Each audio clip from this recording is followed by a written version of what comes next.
Hello and welcome to Aero Innovations. I'm Aero and I'll be your host this evening. If you're new to the channel, this mini-series will not be anything like my usual vlogs. If you're looking to crush low stakes, no limit hold'em, then check out any of my other vlogs. This short mini-series is designed primarily for entertainment purposes with very little educational value. During this mini-series, without ruining too much, you're gonna get to see me play some of the absolute worst hands in my life. Or at the very least, the worst hands I've ever played on my channel.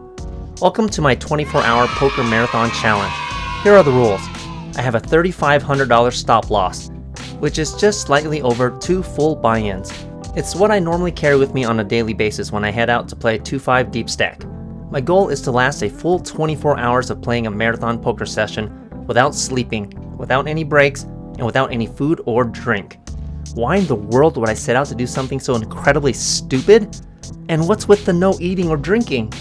Well, the answer is simple really. For the views, for the clicks, and for the subscribers. This is similar to like when the young people do their ice bath challenge or whatever. Don't worry though, I didn't get hospitalized or die during this challenge. Well, at least I don't think so. I could be wrong. I might be dead right now. Okay, so my prediction of how this will likely go. I will probably do well in the beginning, but then as time goes on, I'm most likely going to completely degen after a few hours and play some of the worst poker you'll ever see. Well, maybe some of the worst poker. I mean, it's kind of hard to beat Rampage. 4-bet jam my entire stack. This is so bad. Wow. If I go bust and lose my $3,500, then I lose the challenge. Obviously, if I get too tired and start to fall asleep on the table, I will just bow out and lose the challenge as well. So without further ado, let's get right into the action. As usual, I'll be playing 2-5 no limit hold'em at the Wynn Encore in Las Vegas, where I will initially buy in for $1,500, which is 300 big blinds. I start the session at 3:44 in the morning on January 20th. Okay, so for some reason I don't have the videos for my first 4 hands that I recorded. They disappeared into the ether somewhere. Granted, I was pretty freaking exhausted doing this challenge, so who knows what my sleep-deprived brain did with the original footage. But for the start of this hand, we're about 45 minutes into the session. I'm currently up a little over $500. Here, the middle position opens to 15. The low jack calls. The hijack 3-bets to 45, which I notice is a very tiny 3-bet considering there's already been one caller for 15. So I decide to 4-bet to 125 with ace-queen of spades on the button. Looking back, I think I could have gone a little bit bigger here. Maybe used a price point closer to like 160. Yeah, 125 was just a little bit too small. I don't know what I was thinking. We're only 45 minutes into our 24-hour challenge, and I'm already making mistakes. This does not bode well. So for my reasonable 4-bet price, everyone else folds, but the hijack makes the call with a full starting stack of about 1,500. The flop comes king, 8, 7 with 2 spades. This is a rather nice flop, both for our 4-bet range as well as our actual holding. We flop the nut flush draw with a king out there that we can most certainly use as a scare card. So when our opponent checks the action over to us, I start with a continuation bet of another 125, which is a similar price point I would use whether I had ace-king, a set of kings, or an overpair with pocket aces. This price point is designed to keep the majority of dominated hands in, like middling pocket pairs. We don't plan to drop the big boom hammer until later streets, regardless of whether we actually hit or not. So for this price point, my opponent calls, which we assumed he would with the vast majority of his holdings, unless he completely bricked the flop. So the turn comes, and it pairs the board with another 8. Hearts this time. This does not help us whatsoever. And what's worse, suddenly our opponent comes out firing massive with a bet of 300. That's slightly over a half pot size bet. Does he have ace-king? Did he hit that 8 with a hand like 8-9 suited? If he has a hand like 8-9 suited, we brought this mess on ourselves by not 4-betting big enough pre-flop. But now we're stuck in this goop and we have no option but to call, since we're both deep enough to justify a call here. As long as our opponent isn't already boated up with a hand like pocket 7s, which wouldn't make a whole lot of sense given the pre-flop action, he will almost never put us on a flush draw if the river spikes a random spade. I mean, this was a 4-bet pot after all. If the river brings in an inconspicuous looking spade, we would only need to make another 400 or 500 or so to make this call profitable long term. Given how absolutely massive the pot is already bloated up to be, that shouldn't be a problem whatsoever. So I make the call. So the river comes, and it's yet another board pairing card, a 7 of hearts this time. Unfortunately, that is not a card we wanted to see. So when our opponent fires another unrelenting bullet for $600, we're out of options here. He barely has $300 remaining, so bluffing is out of the question. And I'm not about to call down with ace high, so regretfully, I just have to fold. This clears out the profits we made in the first half hour, putting us in a small deficit of about $50. Only 3 hands later, there's a live 10. The middle position limps. I follow suit and limp in the low jack. We're holding pocket 4s and hoping to flop a set. The small blind and big blind also call. Suddenly, the straddle puts in a very tiny pot-building raise to $30. When the middle position calls, I see no reason to raise here since we have such a great hand to set mine with, so I make the call as well, and so do both the blinds. We go 5-handed in position to flop of 3, 4, king, rainbow. The absolute freaking dream. We flop middle set on a king-high rainbow board that's almost completely disconnected. Oh yeah! And while in position, no less. It doesn't get a whole lot better than this, boys. Except it does! When the action checks around to the middle position, he leads for a very small bet of 60 into the pot of 150. I consider raising, but I have position, and the board is extremely disconnected. I would be able to spot any potential straights from a mile away, so I decide to set the trap and just make the smooth call. For this extremely small price, the small blind calls as well, but the big blind and straddle both fold. The turn is an 8 of spades, putting 2 spades on board. Perfect. It's not a card we need to worry about. Small blind checks, but the middle position throws out an extremely strong 2/3 pot-size bet of 225 into the pot of 330. That's what I'm talking about. He's ramping up his aggression due to the second spade on board, instead of putting in another tiny size bet, which I would have been very disheartened to see. This tells me he has a very strong hand.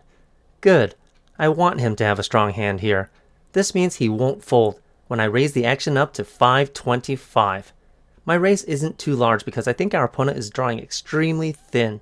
Unless, of course, he randomly has a hand like King X of spades, and even then, he will only have 7 outs. The best case scenario here is if our opponent is holding a dominated hand like pocket 3s. Obviously, him having a naked king and drawing dead would actually be ideal, but since he only limp called a tiny raise from the straddle, that's pretty unlikely. So for my substantial raise, the small blind folds, but the middle position makes the call. The river brings in a card we're not a super huge fan of. It's another king. Now why would this not be a great card, you might ask?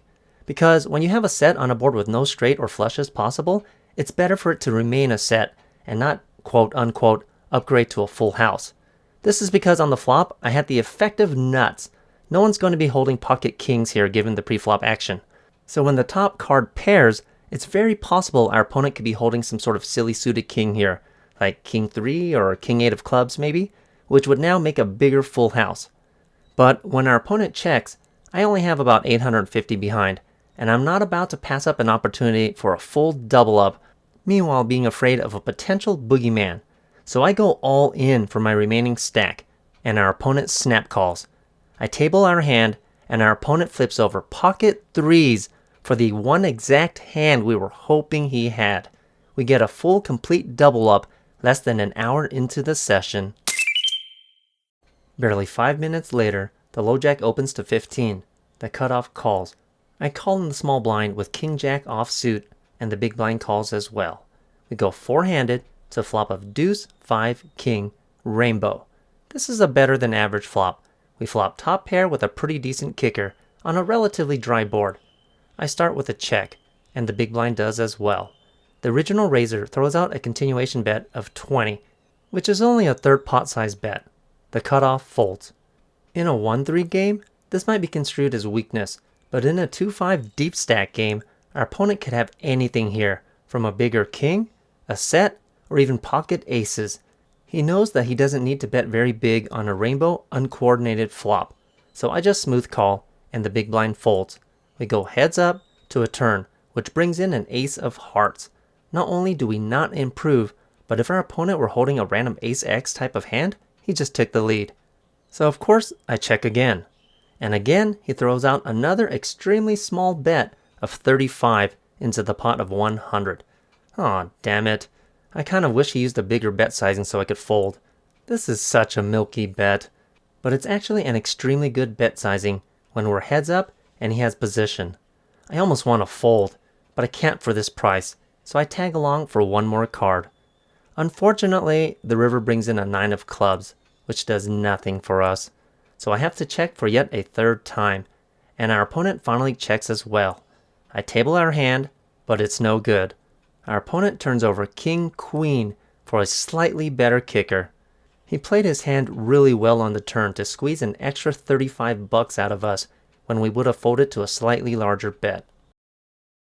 20 minutes later, the hijack opens for 30, which is a significantly larger than normal raise amount, especially considering his late position. With pocket sevens and a deep stack though, I'm not going anywhere, so I make the call on the button. Suddenly, the small blind puts in a large 3-bet to 125 with an $1,800 stack. I'm surprised when the hijack folds, but for another $95, especially when I have position and we're both super deep, I make the call. So we go heads up to a flop, and it's freaking gorgeous. We're talking about deuce 7-5 rainbow. For the second time in less than half an hour, we bink another set, but it's top set this time. Unfortunately, all of that enthusiasm and excitement flies right out the window when our opponent checks. Damn it.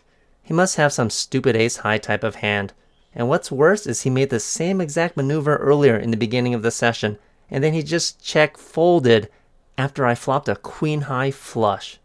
Why can't I run into some more aggressive villains that don't know when to give up? Anyways, the pot is almost $300, so I decide to poke the bear to see if I can get a reaction. I throw out a taunting bet of $50, really hoping he'll take the bait and check raise me. But nope, no dice. He just flat calls with a hand I can only assume is drawing very close to dead. The turn brings in a 6 of clubs, putting 2 clubs on board. The board is also extremely connected now with 3 cards all next to each other. We've now also been demoted hardcore, as there are several different unlikely straight possibilities to go along with the backdoor flush draw. Still, I don't think our opponent has any of that. How much you decide to bet needs to be geared towards what you think your opponent has. In this case, I think he has a potential dead draw with some kind of big ace, but there's still some possibility he might have turned that backdoor flush draw. So I decide to throw out yet another small bet of $100. If he did in fact turn the flush draw, this tiny bet might even provoke him to throw in a check raise that will utilize what he perceives as fold equity, not realizing that we're actually incredibly nutted here. Unfortunately, this does not happen. Our opponent just folds, and I let out a big dejected sigh, but I'm still thankful to add another $200 or so to our winnings. Man, if you think flopping 2 sets in under 30 minutes is something, wait until you get a load of this next hand, which occurs only a couple of minutes after our last hand. Here I open to 15 under the gun with 5-6 of clubs, only the small blind and big blind call. The flop comes 8-8-9 with 2 clubs and a spade. You guessed it, we flop a gut shot straight flush draw. Both blinds check to me. Normally I might consider betting here, but occasionally I'll mix things up by checking even though I have position. That way, if I do hit, my opponents will never put me on the flush draw because they're more inclined to think that I would bet with such a hand in order to potentially take down the pot without needing to hit. So here, I just check the action back. So we see a turn, and you're not going to believe this. It's the king of hearts. Just kidding. It's a freaking 7 of clubs, giving us a straight freaking flush. We hit a straight flush only a couple minutes after flopping top set. How insane is that? Both blinds check again for a second time. Okay, at this point a lot of you might think, surely this is a check back, right? I have a straight flush. I have both of my opponents most likely drawing completely dead. But when you play in a deep stack game, you need to build your own pots. So no, I do not check the action back again. Instead, I throw out a tiny poke the bear type of bet to 15. The small blind calls, but the big blind folds. The river is an inconsequential 4 of clubs. Well, I mean, it's inconsequential for me, but hopefully it improved our opponent's hand to the nut flush or something similar. Small blind checks for a third time. Should I try to take him to Value Town with another tiny bet? Nah. How often do you make a freaking straight flush? I decide to throw out an overbet to 100 into the pot of 75 bucks. Our opponent makes the call, and we show him our nuts. Well, we show him a straight flush anyways, not our actual nuts. That's reserved for the wife in the breeding pits. As soon as I table our hand, one guy says he folded 8-9 offsuit in late position. That's so sad. He would have flopped a full house, and we might have potentially taken him for his full stack. Oh well. I'm just going to add more of these chips that these nice strangers have contributed to our stack and be thankful for them. Up $1,759 only an hour and 20 minutes into the session. Whoa, am I actually doing some kind of challenge? If things keep going up like this is going to be easy. Hey, what's up guys? Aero here, Aero Innovations Poker. So I wanted to answer a commonly asked question. Hey Aero, what's up with the weird freaking mask? You know, you think when Batman was a little kid, he was like, hey, when I grow up, I want to fight crime wearing a Halloween costume. No, it's obviously for anonymity. You know, you think I really enjoy having these feathers tickle my nose? My wife, gorgeous blonde chick right there, she really values privacy. So you know what they say, guys, happy wife, happy life. It's a real thing.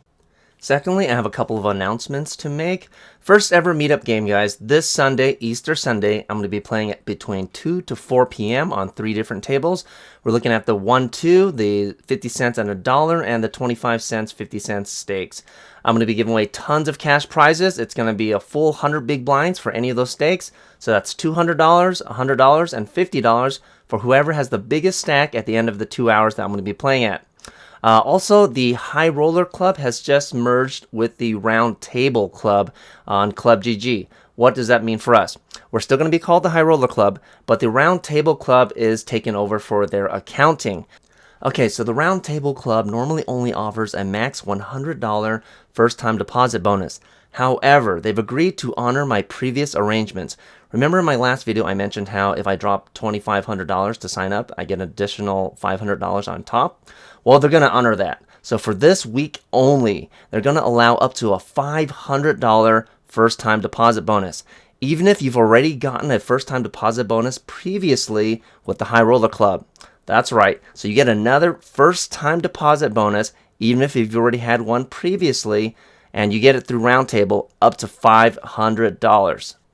Also, the $500 April cash giveaway is still going on. All you need to do is accrue $50 worth of rake in either of the 2 clubs I endorse, that's the Cheddar Club or the High Roller Club. Accrue $50 between now and the end of April, and I put you in for a cash drawing at the end of the month for $500. The March giveaway has still not been collected. Dir20, we are still looking for you. Will the real Dir20 please stand up? Please stand up. And that means you cannot just simply message me with an account on YouTube called Dir20 or on Instagram. Someone has tried. I know I've been playing some really terrible poker this session that you guys are watching. I mean, I was freaking exhausted. I'm playing for 24 hours for crying out loud. But I'm not that gullible. You can't just change your name, message me, and I'm going to give you $500. Not that easy. You're going to have to verify your Club GG identity and club number. So guys, March, we're still looking for Dir20, and I hope to see all of you guys play with me in our meetup game this Sunday, Easter Sunday, 2 to 4 p.m. See you guys soon. About 45 minutes later, there's a live 10. The middle position opens to 30. I call with King 9 of spades in the cutoff, only because the price is cheap and I have decent position. Otherwise, this is just a garbage hand that belongs in the muck. The big blind and straddle both call as well. We go four-handed in position to a flop of 7, Jack, 3, rainbow with 1 spade. We don't flop anything at all, except 1 overcard and a couple of backdoor draws. Now, if I were a conservative player, I'd be in lockdown mode right now. I won nearly $1,800 in less than 2 hours. It's already been an amazing session, just with the few hands I've already been involved in. Heck, I wouldn't even bother playing King 9 suited, because it's a really bad hand, all things considered. You can only flop a straight if the board comes 10, Jack, Queen, and even then, you might be potentially drawing dead against ace-king. However, I'm here to do a fun challenge, so let's throw a few curveballs right through the gate. I love playing late position aggressively, so when everyone checks it over to me, I start with an 80% pot size bet of $100. The big blind and straddle both call, but the middle position folds. What the heck is going on here? That flop is dry as heck, and I got not one, but two callers for a nearly pot size bet? Okay, someone has to be trapping with a set, methinks. The turn brings in a queen of spades, which realistically is about the best card we could possibly ask for. We went from pretty close to no equity at all to suddenly having a king high straight and flush draw while maintaining an overcard. Oddly enough, the big blind decides to lead out for 125 into the pot of 420. The straddle folds. Okay, the big blind is trying to accomplish one of two things here. Either he's trying to provoke me to raise with a super small bet, or he actually doesn't have very much. Why lead once a queen hits the board? After calling a near pot-sized bet on a jack-high flop with no noticeable draws? Is this a blocker bet, or did he actually flop a set with a hand like pocket sevens? I gained massive equity on the turn, so I don't want to risk being baited into a trap by raising here, only to get blown off of my hand. So I decide to just call, hoping against all hope that the river brings in a 10 to make my invisible straight, although a non-pairing spade would be just as dandy. So the river comes, and it's a black card, and it also looks a whole lot like a 10, but unfortunately, it's the 9 of clubs. We brick out completely and end up with third pair. But suddenly, the big blind checks. Maybe he really does have just a jack after all? He checked the flop, bet the turn, and now checks the river. Either he's a super patient, tricky guy, and he's checking to the perfect opponent who is sometimes unnecessarily aggressive in position, or he's a face-up player, and I might be able to get him off whatever he's holding with a Mark Goon style of bluff here. Let's hope it's the latter. I throw out a terrifying, massive overbet to the tune of 925 into the pot of 670. Now, you may think this bet doesn't make much sense, but imagine if the river had been a 10 instead of a 9, giving me the invisible runner-runner straight. This is almost exactly how I would play it. When I bet $100 in position on the flop, I could just have easily have been holding King 10 there, or a hand with similar equity like 8-10 that just flopped a gut shot draw but rivered the straight. So when I get that lucky and go runner-runner or hit a gut shot draw, I want to get paid massively. So I would actually use the same type of bet sizing. This should work to get any one pair or even some two pair types of holding to fold. But facing my massive overbet, when I hear the worst two possible words I can hear when I'm trying to bluff, and my opponent announces all in, I realize he doesn't have a one or two pair type of holding. Mother father, I just lit over $1,000 on fire. If I had to guess, I think it's my opponent who is actually holding 8-10, most likely even of the spade variety as well.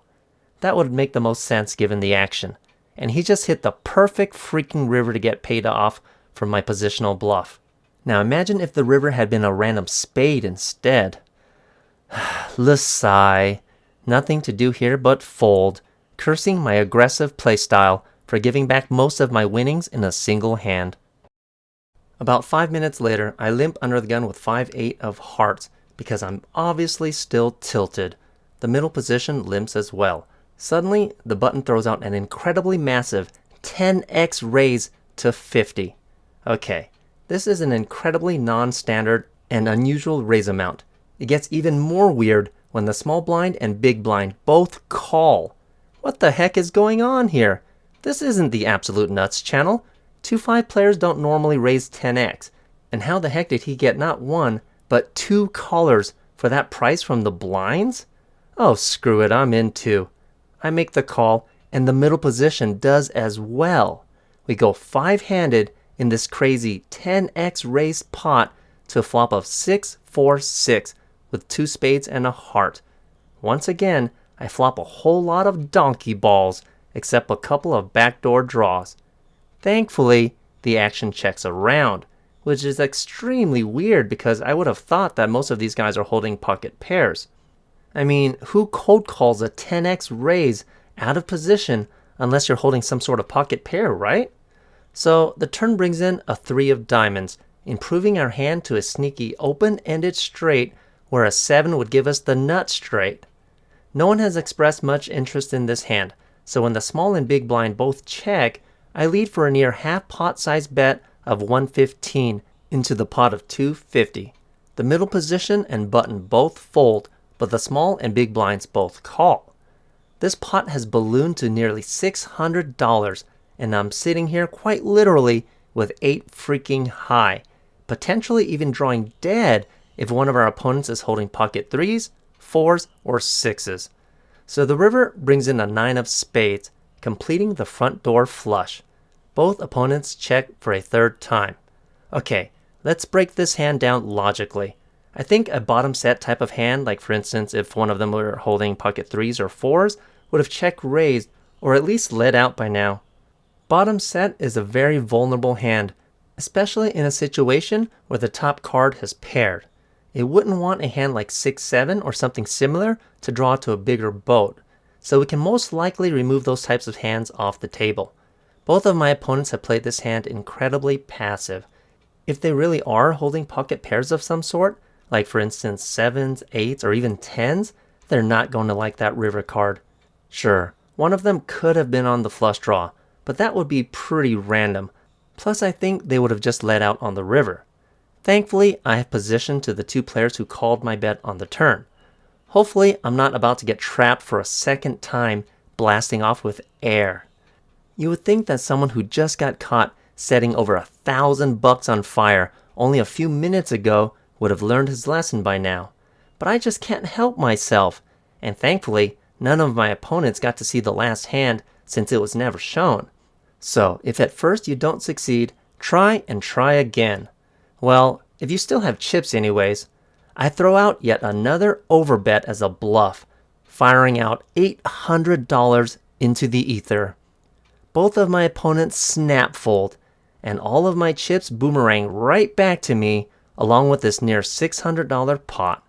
Alright, we're still in the green a goodly amount, so let's just keep this going. Although, if I'm going to be honest, if I continue playing like this, playing with garbage hands and making insane bluffs, I'm not going to last nearly 24 hours. This is going to be a pretty darn quick session. About an hour and a half passes before we get involved in this next notable hand. Here I limp under the gun with 7-8 off suit. Okay, I'm going to be completely honest. I have no idea why I would do this. I don't normally play this sort of garbage, especially in early position no less. The challenge hasn't even been going on that long, but you want to know a secret? Roman messaged me to come play this night when I was originally going to stay home and relax. I did not get my usual nap before this session. You know what's worse than doing a 24-hour challenge? Starting one when you're not even fully rested. So here I am, limping under the gun with freaking 7-8 off suit, like a 1-2 noob. Here, the middle position raises to 20, which is not all that big of a raise, considering I've already limped. The button, small blind, and big blind all call, so of course I make the call for another 15 more. Although in hindsight, I should have limp raised huge, pretending as if I limped super strong. I should have recognized that the middle position's raise was a bit on the weak side, especially when you factor in that there's already been a limper. Okay, so we go 5-handed to a flop of 2 ace-7 with 2 spades. Small blind comes out of the gate firing with a 3/4 pot size bet of 75 into the $100 pot, which is actually a very strong bet. The big blind folds, but I didn't play with my stupid hand to flop a pair and fold now, so like any other rampaging Asian man, I make the call on a board texture where I should never make this type of call, potentially only drawing to 3 or less outs, since I wouldn't want to hit 2 pairs or trips on a board that completes the front door flush. And the middle position original raiser calls as well, but the button folds. The turn is a queen of diamonds, not helping us whatsoever. Small blind fires yet again, but only for 175 this time, which in comparison to the size of the pot is considerably smaller than his flop bet. Taking this as a sign of weakness, even though it doesn't really make much sense for me to raise on a random queen here, unless I was very specifically trapping with a hand like pocket sevens, I raised the action up to 575. Up until this point, this particular opponent had always folded to aggression, unless he was super nutted. I'm trying to exploit that fact. If you've watched any of my previous vlogs, you'll notice I very selectively use scare cards when making outlandish bluffs. This queen is not a scare card. I am not playing my A game right now. I feel like just your regular average 1-2 player throwing out random bluffs that just don't make sense. The middle position tanks for over a minute with what he'll later reveal is a flush draw. But unfortunately for us, this is one of those spots where the small blind actually is super nutted. So when the middle position player folds, small blind just rips in the rest of his stack into my face in the form of an all-in. Oh my goodness. What the freak am I doing right now? Oh, brother, this guy stinks! I should just go home and come back to attempt this challenge later when I'm better rested. Obviously, I have no choice but to fold. Why do you guys even watch my channel? This is some seriously hot garbage poker. Slightly over half an hour later, the middle position limps. The button, who's an Asian pro, raises the action up to $30. I look down at 9-10 offsuit in the big blind. As I'm sitting here reviewing these hands, I can already tell the state of mind I must have been in at the time, and let me assure you, it was not good. The way I played these last few hands is the reason why I always tried to nap before a poker session. There's no reason for me to ever call here for this raise amount with this hand and in this position. And yet, as I'm reviewing this footage, I find that's exactly what I did. I think when I arrived at the casino this night, since I didn't get my usual pre-session nap, I was probably only good for 2 hours or so instead of my usual 3 to 4. Cause boy, has my play deteriorated quickly. Anyways, here I call a $30 raise in the big blind with a terrible hand out of position, and the middle position calls as well. The flop comes Queen, 7, 10 with the diamond and 2 clubs. We flop middle pair with a couple of weak backdoor draws. The action checks around to the button, who throws out a half pot size continuation bet of $50. He could be doing this with his entire range here and doesn't necessarily have to have anything, so I make the call and the middle position player does as well. The turn is a king of clubs, completing the front door flush.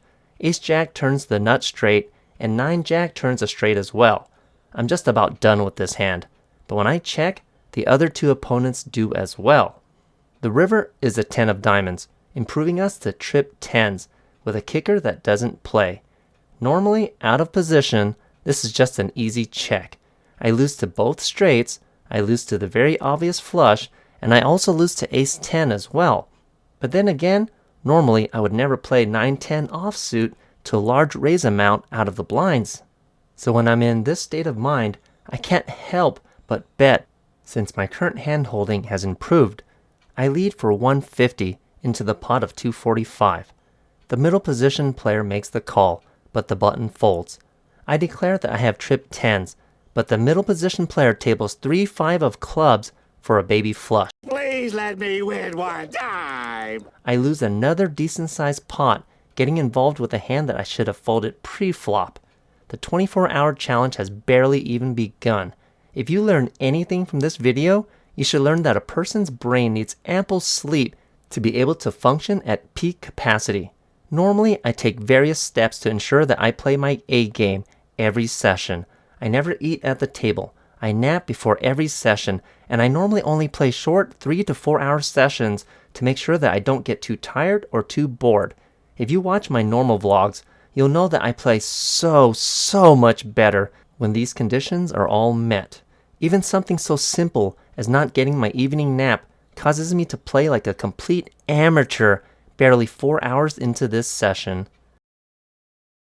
A few minutes later, I finally pick up my first premium starting hand, but unfortunately, it's my least favorite one.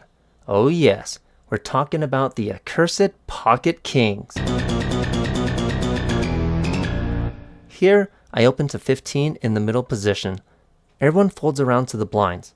The small blind puts in the call, but the big blind, who's an Asian pro, bumps the action up to 60 with a massive 6,000 starting stack. If he has aces, just end me now. Put me out of my misery because I'm playing pretty darn bad right now. I probably need to go home, get some sleep, and try this challenge another time when I'm better rested. But if he doesn't have aces, I don't screw around when I have pocket kings. I put in a no-nonsense 4-bet to 265. The small blind quickly gets out of the way, but the big blind calls. This pot is already over $500, and we haven't even seen a flop yet. Okay, so the flop comes, and it's 5 Jack 8 rainbow. We maintain our overpair, and we're only essentially losing to pocket jacks, or slow-played pocket aces. Our opponent checks. If he has jacks or aces, I'm about to be royally screwed.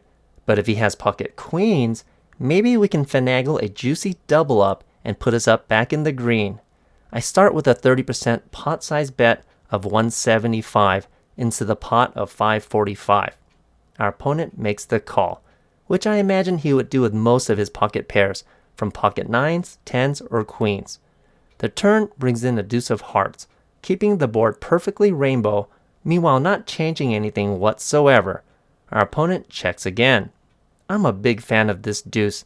One of us is drawing extremely thin here, most likely to 2 outs, and I'm hoping it's not me. I continue the aggression with another third pot size bet of 300. In a heads-up hand on a dry board while in position, third pot is usually all that you need, especially when the absolute value of 300 is a pretty big number, regardless of its percentage with relevance to the pot. Sadly, my opponent seems to agree with this logic as he puts in the fold, but at least we scoop a decent-sized pot to make up for some of the really bad hands we've been playing. Only a few short minutes later, there's a live 10. Under the gun opens for 30. I 3-bet on the button to 120 with King-Queen of Hearts, which is a great candidate to 3-bet with given my position and the small open size. So for this amount, everyone else folds, but my opponent makes the call. We go heads up in position to a flop of King 8-6, all clubs. We flop top pair with a great kicker, but it's on a monotone board, and we're not holding any clubs. Still, it's a heads up hand while we're in position, so this is not that bad of a spot to be in. So when my opponent checks, I start with a c-bet of 150 into the pot of 255. If the flop had been rainbow, I would use a much smaller bet sizing, likely a down bet to the amount of 100 or so. Not ready to give up to a single continuation bet, my opponent makes the call. The turn brings in a lovely queen of diamonds, improving us to top 2 pairs, meanwhile putting another Broadway card on board. Our opponent checks yet again. If he has a hand here like ace-jack with the ace of clubs, or ace-queen with the ace of clubs, he has quite a bit of equity, so I want to make sure to charge him appropriately for it. Again, if the board were rainbow, I would bet much smaller, but since it's not, I up the aggression to a large bet of 400 into the pot of 555. Facing this large bet, my opponent makes the fold, but it sure is nice to pick up 2 decent-sized pots in a row. My hands are playing themselves though. I'm not really making any amazing plays this session, but I sure have fumbled quite a few. Again, only a couple of minutes pass before I pick up another playable hand. No, it's not pocket kings or aces, but 7-9 suited isn't all that bad either. Here, there's a live 10. I limp in the cutoff with 7-9 of spades, although I also open raise with these types of hands once in a while as well. The button raises to 50. The straddle calls, and I also make the call. The flop comes 4 king-jack with 2 spades. We flop a 9-high flush draw with a couple of backdoor straight draws that we don't necessarily want to hit unless it goes running 8-10. So here the straddle checks. On a board like this with 2 Broadway cards, this heavily favors the original raiser's range, so I check as well. If the flop had been all small with 2 spades, like for instance if it had been 10 high or below, I would likely have just come out firing. The button starts with a continuation bet of another stagnant 50. The straddle calls, and I call as well. The turn brings in a 7 of diamonds, giving us a pair to go along with our flush draw. The straddle and I both check again. For whatever reason, the button now thinks it's a good time to massively increase his bet sizing. He turns up the heat with a slight overbet of 310 into the pot of 305. The straddle folds. Now, if I had not hit the 7 on the turn, this would just be an easy fold with a naked 9 high flush draw. But this 7 makes a ton of difference. As long as our opponent isn't holding 2 pairs or better, we have 14 outs to improve on the river. That's over 30% equity with 1 card to go. This is assuming our opponent isn't holding a spade. If he is, we're demoted to 13 outs, but the odds are still very similar.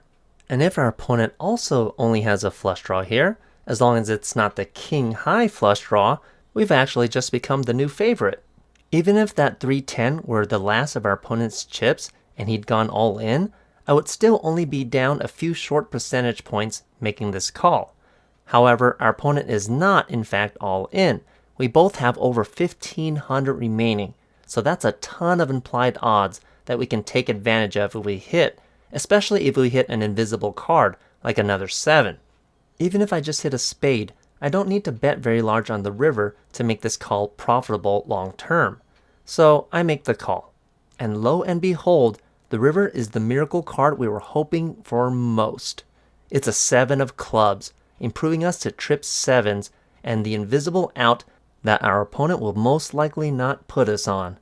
Okay, I have a couple of options now. I can check again, hoping that our opponent bets, but for the huge call we made on the turn, he'll most likely know that we have a draw of some sort, and that 7 on the river should have bricked out most draws, such as the front door flush draw or any straight and flush draw combinations we might have been on. If he only had a 1 pair type of holding, like ace-king, he might just check back this river, since there will be no point betting against a missed draw. However, that 7 will be nearly invisible to him. I've pulled some really outlandish moves so far, and my table image is probably pretty terrible right about now. If our opponent flopped a set, then so be it. But if he has any other type of hand, like king-jack, ace-king, or even pocket aces, I want to get max value when we hit one of the cards we most wanted to see. So I just rip it all in with an overshove of about 1,500 or so into the pot of 925. Our opponent pretends to tank for about 45 seconds, wasting everyone's time before he puts in the fold, saying that he doesn't even have a pair. I tell him that I actually had the goods as I flip over and show him our random 9 of spades. 45 minutes later, we're down to 5-handed. The Asian pro on our right has left. Here I open to 15 on the button with ace-queen offsuit. The small blind 3-bets me to 60 with a massive stack of over 2,500. He's a pretty conservative Euro pro I played with recently. The big blind folds. I have a deceptively big hand for a button opener against the blinds, and I also have position, so I think I prefer to call here as opposed to 4-betting, so that's what I do. We go heads up to a flop of ace, 4, 8 with a club and 2 diamonds. We flop top pair with a great kicker and a backdoor diamond draw. Small blind leads with an incredibly small down bet to 35 into the pot of 125. There's no reason to raise here in a 3-bet pot, despite the 2 diamonds on board. One of us is likely drawing extremely thin, so I just make the flat call. The turn brings in a queen of hearts, improving us to top 2 pair. Suddenly, small blind ramps up the heat with a very strong bet of 150. If he has ace-king here, we just hit a gorgeous turn card to take the lead. Since we're so short-handed, he's probably unlikely to believe us. I raise the action up to 400. Our opponent doesn't take very long before making the call. The river is a 5 of clubs. The front door flush misses, but 6-7 does make the nuts. Our opponent checks. I highly doubt he was on a flush draw in a 3-bet pot. I could have been, though. I want to extract maximum value from ace-king or ace-jack, so I throw out a very strong bet of 600. I really want to call.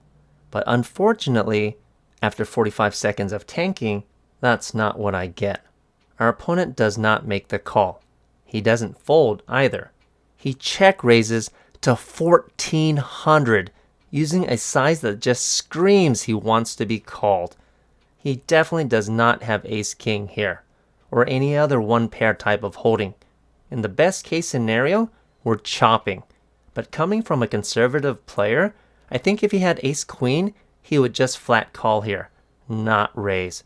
Even though I'm pretty sleep deprived at this point and have been playing some absolutely atrocious poker, I still have at least some small semblance of sanity and reason left. It takes me less than 30 seconds before I put in the fold, asking our opponent if he had pocket aces, and the small blind was nice enough to show he actually had pocket eights for flop middle set. Oh man, there goes most of our profits. It's back to the drawing board. We're now at over 4 hours into the session and we're hovering very close to even. Okay, so as you guys can most likely surmise, me playing a 24-hour marathon session will take way more than just one vlog to cover all of the notable hands.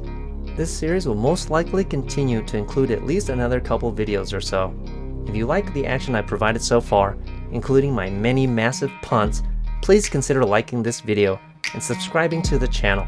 My channel is primarily an education and humor-based channel, so if you're looking for some well-played hands and learn a trick or two about how to crush low-stakes no-limit hold'em, then I implore you to check out the rest of my videos. Basically anything and everything that isn't part of this marathon mini-series.